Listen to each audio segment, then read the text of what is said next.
One thing I'll say today is if you're a rock music fan, a real rock music fan, whether you like a certain subgenre of rock or not, you might stick mainly into one area of the genre. You might branch out into all sorts, like myself. Give everything a chance. But whether you like something or not, if there's a band out there that releases an album that makes an impact, and people acknowledge it as such, a great album, you have to do the same. Respect it and acknowledge it.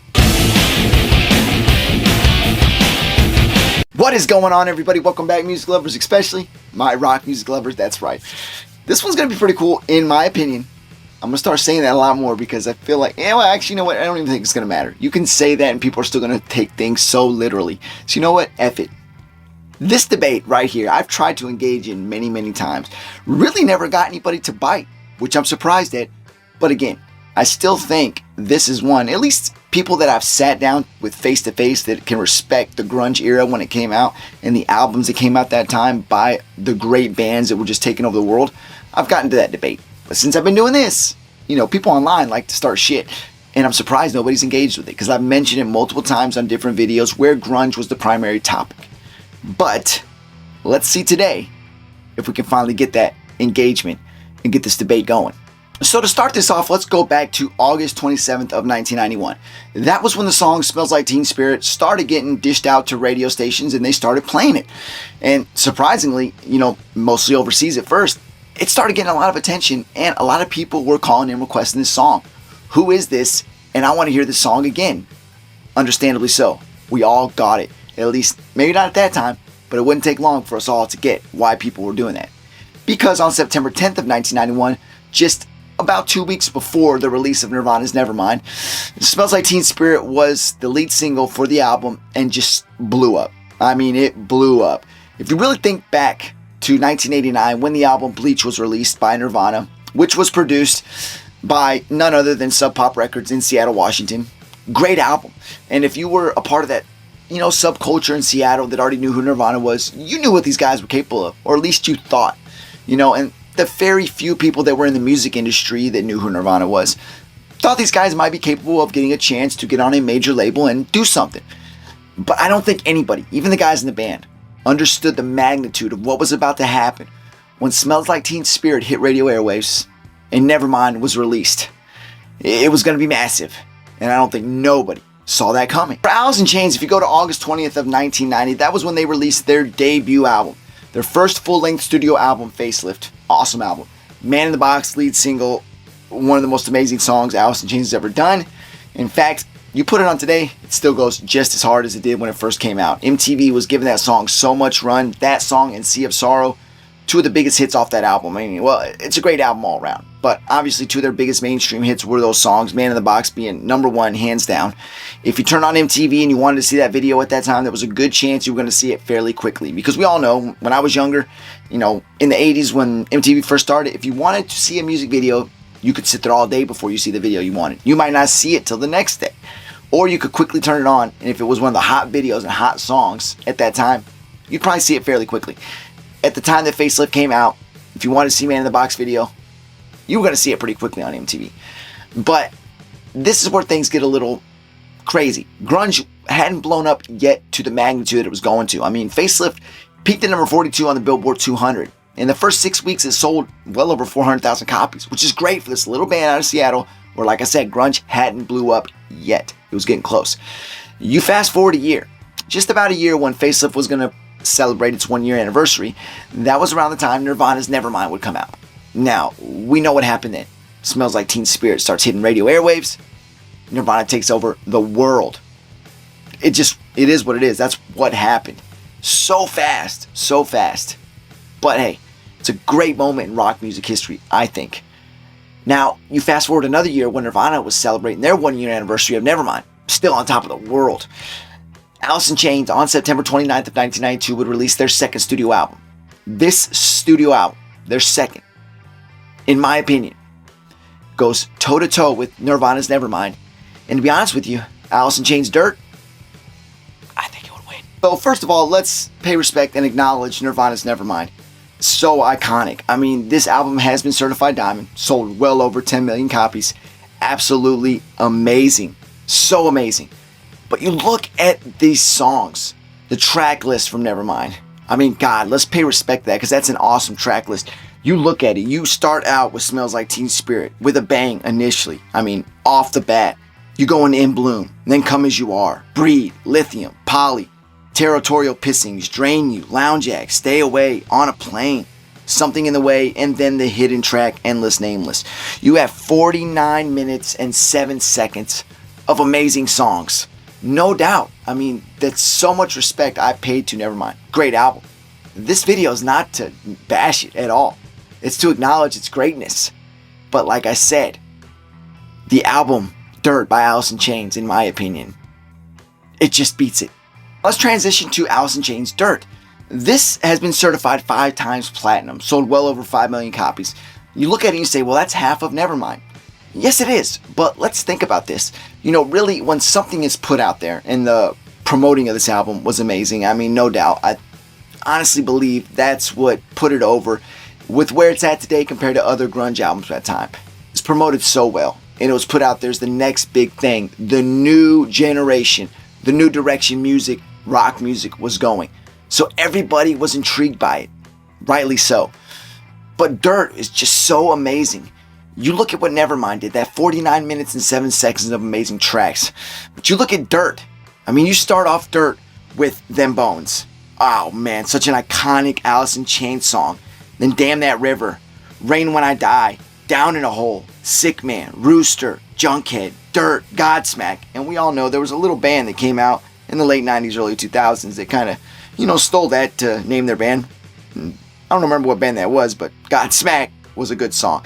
And then track 10 was that intro, Iron Gland. They brought in Tom Araya from Slayer. I mean, you had 43 seconds of just awesomeness. No vocals, but absolute awesomeness and just talking in the background. That was absolutely something Nirvana didn't do. Not that Nirvana didn't respect other bands, but Alice in Chains bringing in someone from another band that they admired and respected just to be involved, even if it was 43 seconds, was amazing.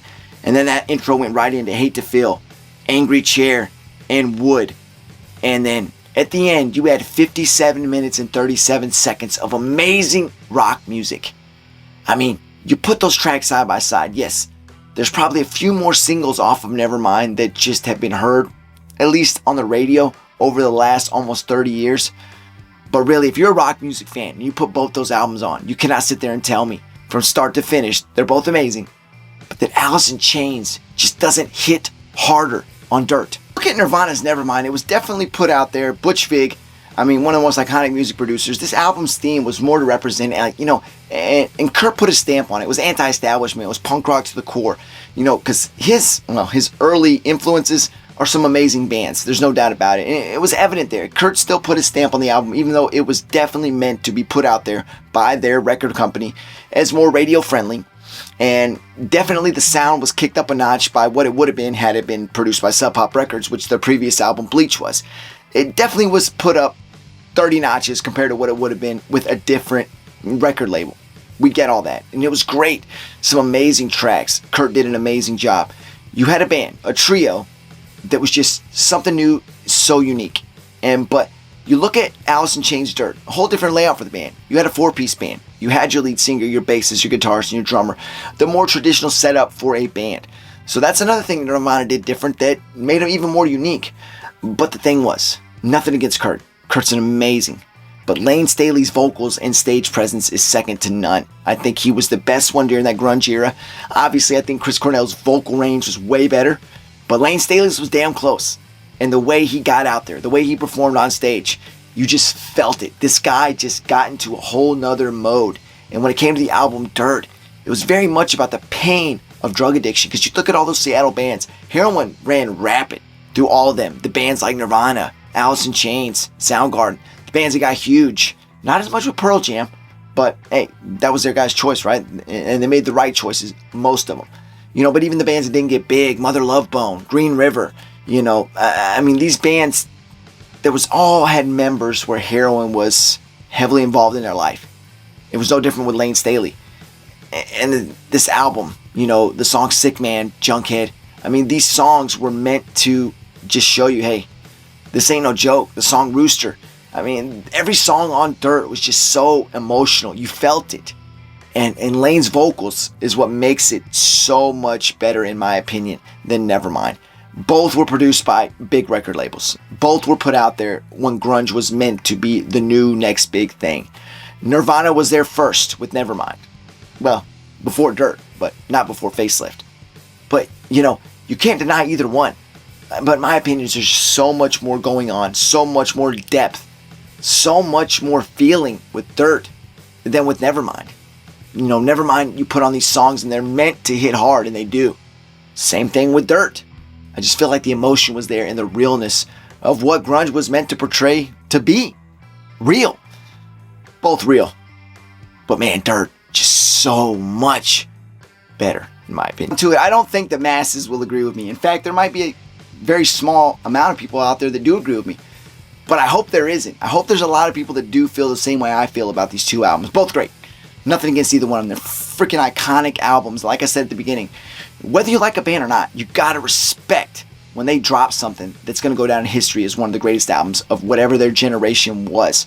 For Nevermind, for Dirt, two of the best albums of the grunge era. And obviously there was more, but just from those two, they were so awesome. Both bands so amazing. Lane Staley, Kurt Cobain, two of the best frontmen ever from the 90s. I mean, the guys were so amazing, but they both had their addictions. They both had their demons.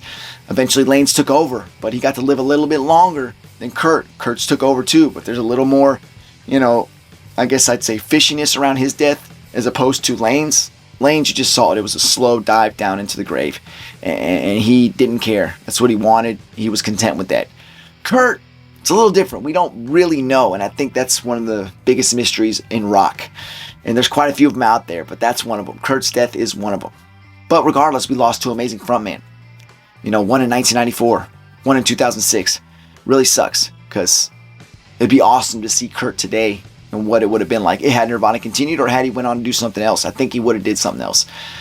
And Lane with Alice in Chains. Nothing like it, man. I mean, it's crazy, but I mean, the dude Duvall that stepped in for Lane and took over lead vocals for Alice in Chains, dude's pretty damn good. I'll give him that. But he's not Lane Staley. And there's nobody that can fill in for Kurt. So, I just gotta know. What do you think about what I said today? I know I'm probably gonna get bashed a little bit, and I know Nirvana's Nevermind's probably gonna get picked more over Dirt. But honestly, I think Dirt should get picked more over Nevermind, and I really want to know what you think. So till next time, go out there and take care of your friends and family. Do something amazing. Man, you don't have to be whatever's so big and out there, what's trending at the moment. You don't have to jump on that trend and be that. Be yourself.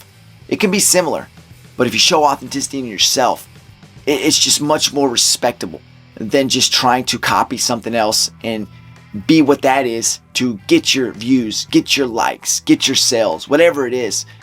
Just be yourself, man. It's always going to work out better in the end for you, and you'll feel a whole lot better about it. I guarantee that. Till next time, take care of yourself. I'm out.